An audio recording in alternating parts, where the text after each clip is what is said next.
Good evening, ladies and gentlemen. This is going to be a different style of video. It's going to be a more laid-back approach. So I'm a bit nervous, honestly, testing this out for the first time. But basically, firstly, good morning, good afternoon, good evening, good night even. Whatever time you're watching this, it doesn't matter.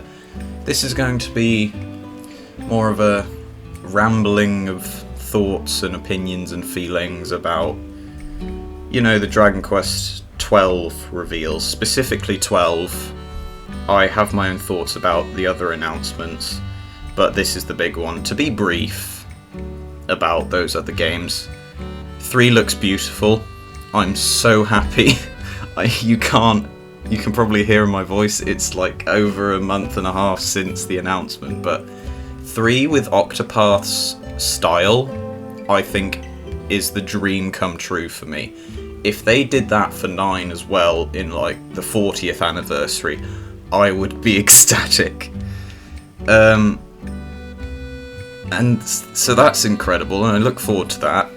The Dragon Quest Treasures game, beautiful. I'm hoping that's the game that we get this year. The fact that we get all of them as worldwide releases is incredible, because that's a very big step for Dragon Quest to get popular outside of Japan, which is quickly becoming my catchphrase, which you'll all know me for besides Yakuza. If you're watching this as your first video, hi.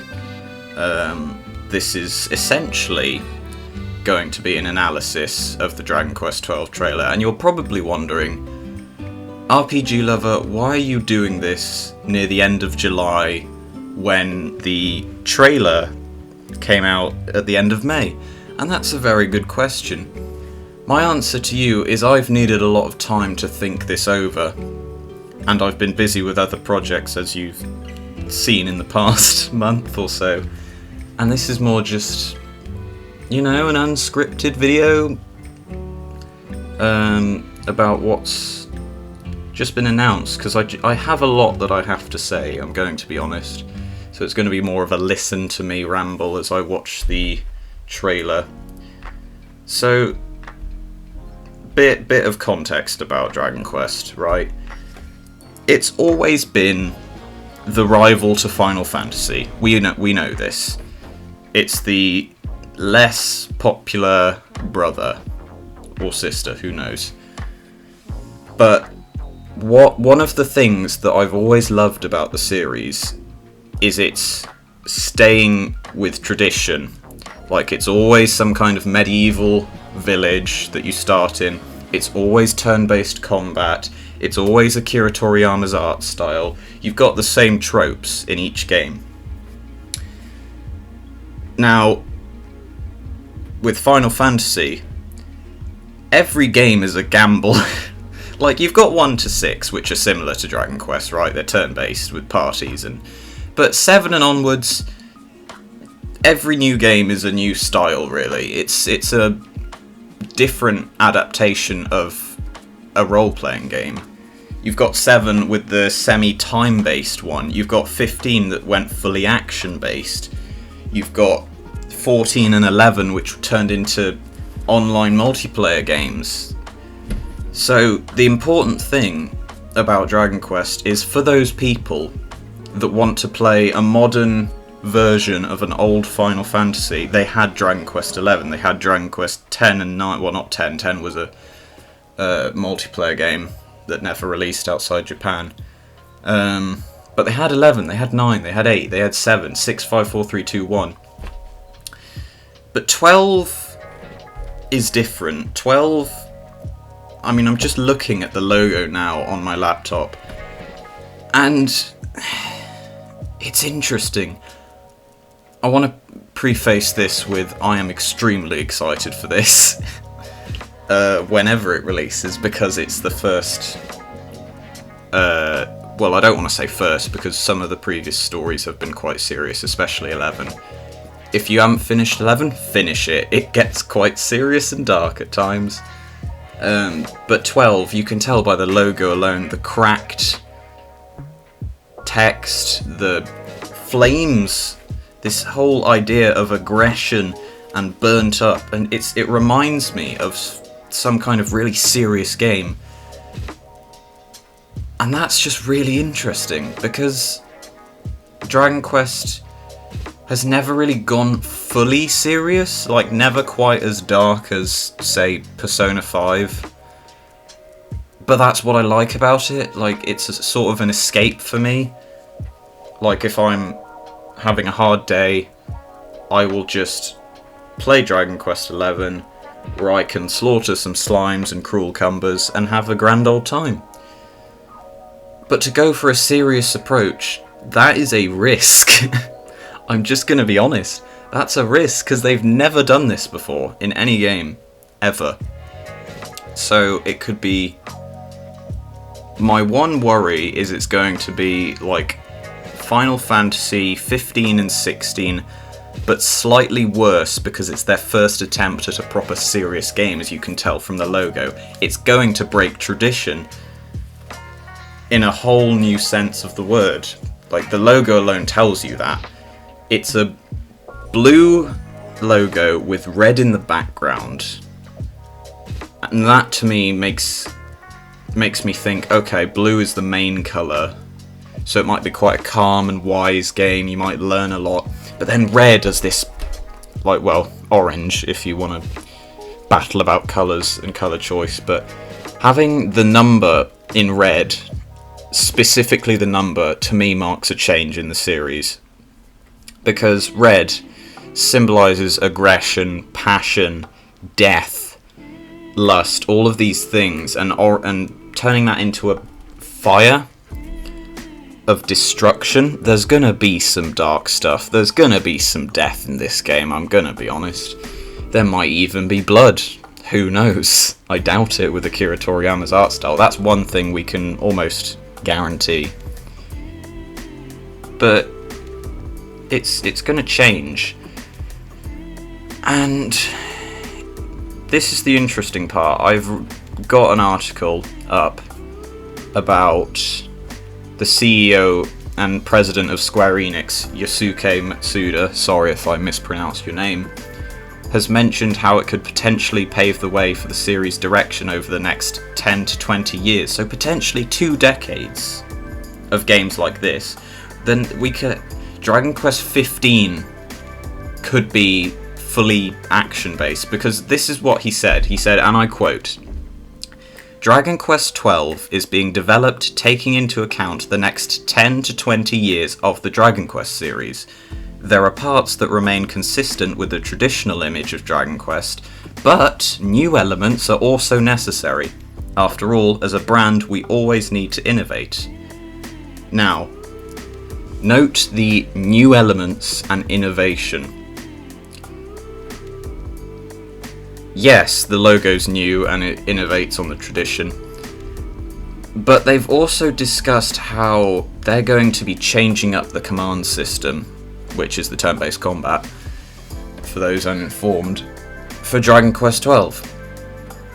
Now, my hope is it sort of follows the Final Fantasy VII Remake approach, where it's still turn-based combat, you're still using commands to execute abilities and stats and heals and spells and everything like that, with a tiny bit of action. Like maybe the attack is action-based, and like a defend is action-based. But I still want it to be mostly command-based, if that makes sense. Because while I love action RPGs, I mean Final Fantasy 15 is my favourite in the series for a reason, that's not what many people have associated Dragon Quest with. So it could be that 12 is the make or break, in a lot of sense, for the future of the series. Not only with Dragon Quest fans, but with worldwide fans, because 12 could be the big one. It could be the Final Fantasy VII, I'm being serious. 11 was nearly that, but it's still kind of we don't really know where 11 sits. It's been around for about 3 or 4 years now, but it's never reached that big popularity, or at least trended briefly. So 12 could be the big one, and if 12 is more action-based rather than command-based, and it becomes successful, we are likely to see, as they said, for the next 20 years, action RPGs of Dragon Quest instead of turn-based ones, which kind of worries me. Because that means, that the developers, Yuji Horii, might think, okay, young people like action RPGs, and this is the most successful. Let's make Dragon Quest XIII action-based. Let's continue this. In fact, let's not return to turn-based combat. That's the bit that worries me. Because what turn-based series are we supposed to return to then? Because then both Dragon Quest and Final Fantasy are action RPGs, and we don't have a turn-based one to satisfy the turn-based fans. It's a dying breed, I hate to say it. I want turn-based to be alive because there's an audience for it. But what are you left with? Pokemon? Pokemon's a lost cause in my opinion. Sure, it's turn-based, but it's one of the most simple to understand turn-based combat systems. It's a very easy series. Like, it's the series that got me into RPGs because it's aimed at children. Of course it's going to be not the Dark Souls or anything, but it's going downhill. So that's going to be interesting. But I am still excited for it. I'm really excited for 12. The Flames of Fate is such a legendary subtitle. And again, Flames of Fate. Fate. There's often the concept of challenging your own fate and bending destiny to your own will. That could be the creators. Like, Yuji could be thinking, I'm gonna change a lot about Dragon Quest XII compared to 11 and before. But the thing is, 11 worked. It was a success for what it was. Many people's first game was Dragon Quest XI's on the Switch. But so why change it? Like, why change what's not broken already? Like, it's just piqued my curiosity. I think 12 will still be a big success. Well, I think it will still be a good game. I'm excited for it. I'm very hyped for it. I just think it's a really interesting case. Because this is like one of the last big turn-based series that we have left to turn to. So that's all about the article. I'm going to go on to the trailer now and talk about that a bit. So it starts with like black, gravel, dark, again this theme of seriousness, with a flash of red going across the ground, like some kind of war or fire of some burning kind. Then you see 11 in flames, and then it crosses over to 12. That could mean, I'm going to pause it here, that could mean that 11 links into 12, at least story and theme wise, or even reference 11. Or it could be saying 11's the last turn-based, fully turn-based game that we are making. We're changing things, we're burning that old strategy with 12. So that's really interesting, and then obviously the fog around it adds a bit of mystery, a bit of intrigue. It makes me think that they're going to pour their heart and souls into the lore of this world, which is why I trust them. There's never been a bad Dragon Quest game in my opinion, which is why I have my faith in Horii and his team. It's just a really interesting trailer to drop, because Dragon Quest has never done this. I don't know how else to describe it. And then you see the explosion. And then the logo fades in, all charred and burned and simmering with heat still. And that's all we get. We get that, and then we get the subtitle. On this black screen, Dragon Quest XII: The Flames of Fate. Simultaneous worldwide release, hopefully. And that's it. That's the trailer. So, what can we obtain from that? Well, there's a few things. The whole trailer is clouded in mystery, so they're leaving us in the air. That also tells me that because we didn't really see the hero, or we didn't see any gameplay, or any kind of story, or really even any words were mentioned at all, that tells me the game's like a couple years off, at least. Because usually they'd have more to show. With every Dragon Quest, they always have to show the hero, at least. Like with 11, they showed 11's logo in 2015 with the Luminary. Now, of course, that could mean that 12 is just going to be 6 years off and has only just started development and is similar to, like, Metroid Prime 4.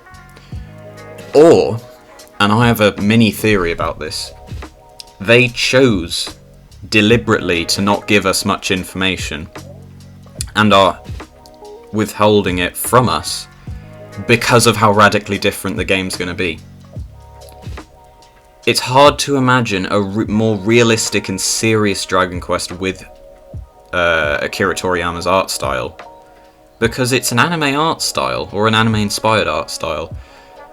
So to combine the two is going to be really interesting, because how are you going to make it serious when you have goofy slimes around? Does that mean they already have all of the assets, and they've got the hero, and they've got the party members? If there's going to be party members, we don't know. That's another question for another day. We don't know. So they're keeping it low profile. They're not revealing too much, but it doesn't look like they're rushing it either, which makes me happy. But we could be looking at quite a long wait here. My apologies if this is getting like depressing or boring for any of you. I am unbelievably excited for this. I just sound a bit drained just because I've had time to mull it over and think about it. But we have very little. The main theme is flames. Through the entire thing, you start with flames and it's intense. Nothing screams happy about this. Nothing screams, oh, we're going to have a fun time and have fun moments and Tim Rogers is going to make a funny review of it. I mean, he probably will, but nonetheless, this is going to be a big step, a big change. It could be the make it or break it of the series. It's a really interesting logo. I'm glad that they've changed things up. You can definitely tell it's going to be on Unreal Engine 5 just by the trailer alone. But what else is there to reveal? Do they choose to reveal less with the less is more concept? And for those of you who are worried about the series going dark and serious for the next 20 years, this doesn't mean every single Dragon Quest game is going to be like this in the future. I can with confidence tell you that as someone who's grown up with the series, who's practically been raised on it and baby fed it. The spin-offs exist for multiple reasons, and one of those reasons is the fact that they're silly and they're goofy and they're a change of pace. We got Dragon Quest Heroes, which was more serious, yeah, but it was a non-canon spin-off similar to Hyrule Warriors and Dynasty Warriors, with all of these fun characters and all the party members from different games coming together to fight an evil guy. But it was still kind of goofy, you know. You had the Helix, the heel slime, and Yangus would adopt him as a pet or as a child, and that was just hilarious in that silly game. It makes it silly even though it's got serious undertones. So while 12 will be probably mostly cruel and unjust, we will have a spin-off. We might have a Heroes 3 that's got silly moments. We've got that Treasures game, and we have 3, and we have that 10 offline version that's made of little chibi characters. So we're going to still have these silly, goofy art styles, and we're going to have these funny, intriguing characters with weird subplots to talk about. So I don't think you need much reason to worry. This is just my opinion. I don't want to offend anyone. It's just my thoughts about 12. But yeah, it really is less is more. Knowing Square and how terrible their E3 was, in my opinion, they don't really know their audience as of recently, but when it comes exclusively to the team working on Dragon Quest, they know exactly what their audience wants, because we're quite niche. And because we're quite niche, we're vocal. And they hear what we want. We say, we want a remake. Okay, here's a remake of Dragon Quest III. Oh, what's going on with that Eric and Mia game that you announced years and years ago? Well, here it is, Dragon Quest Treasures. Oh, we want Dragon Quest XII. Here's Dragon Quest XII. That's why I have faith that this game will not be a complete failure. And even if it is different, we can just adapt. We can just learn to accept it, and there'll be new studios and new indie game studios that will make turn-based combat inspired by Dragon Quest, or Final Fantasy, or Pokemon, or Persona, or Shin Megami Tensei, or all of these games. So the less is more tells me that they A, are not rushing this, they're going to take their time with it, but B, they know that they've got something good, but they don't want to spoil too much. And I like that when companies don't spoil everything in their trailers. Look at Pokemon and Game Freak. Game Freak revealed way too much in recent generations. They revealed in their trailers pretty much every Pokemon that you could find. But back in the days of Gen 4, Gen 3 and Gen 5, they wouldn't reveal that many Pokemon. And if they did, you'd have to go out and buy a magazine. You wouldn't just open Twitter and, oh no, there's all of the Pokemon spoiled for you. So this is really interesting.